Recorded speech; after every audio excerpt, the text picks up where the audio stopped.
Passons maintenant au brossage. Encore une fois, nous allons brosser dans la direction de la glisse et nous allons utiliser une brosse de nylon blanc pour débuter le travail. C'est une brosse universelle que nous pourrions utiliser pour l'ensemble du brossage.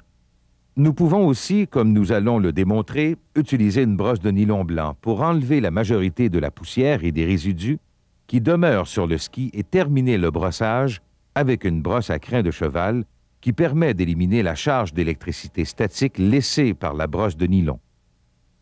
Sans exercer trop de pression, on glisse la brosse sur toute la longueur du ski. On voit bien que la brosse permet d'éliminer des poussières que le grattoir n'a pu atteindre. On poursuit donc le brossage jusqu'à ce que l'on note une diminution importante des résidus. On passe alors à la brosse à crin de cheval. On peut terminer le brossage en glissant la brosse d'un bout à l'autre du ski. On exerce une pression constante mais faible et on retire les derniers résidus de fard. Lorsque la poussière est à peu près éliminée, on passe quelques fois de plus dans le sens de la glisse.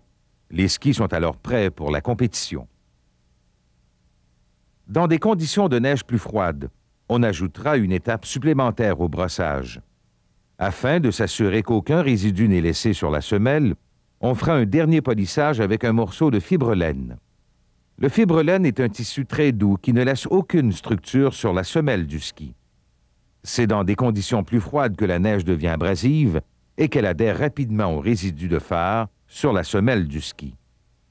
Dans de telles conditions, on peut également, au moment de cette étape, placer le ski à l'extérieur pour 5 à 7 minutes. On le ramène alors à l'intérieur et on procède à un dernier brossage avec la brosse à crin de cheval. Cette opération permet d'éliminer encore plus de résidus qui risquent de ralentir le ski dans des conditions extrêmes de froid, -15 à -20 degrés Celsius.